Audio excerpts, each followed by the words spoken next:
Hello, magandang katanghaliang tapat mga idol. Sarap ng mangga, di ba? Ayan nga po ang kabutihan ng mayroong puno. Nasa ilalim kami ng sikat ng matinding araw pero hindi po kami na sisilayan ng sikat ng araw na yan. Ang lamig po sa loob ng ilalim ng puno. Yes, gusto ng mga bata sa silong.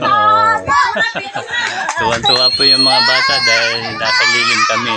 Kaya lang kainaman po ng merong puno. Kaya maganda po ang magtanim ng puno upang may masilungan sa ilalim ng sikat ng araw. Yan ang kainaman na merong puno, malilim.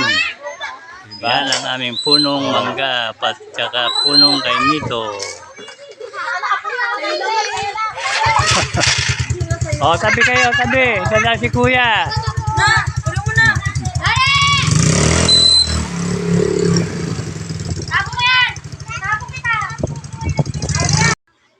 At yan pa nga po ang isa pa sa mga pakinabang ng may puno, ang mangga.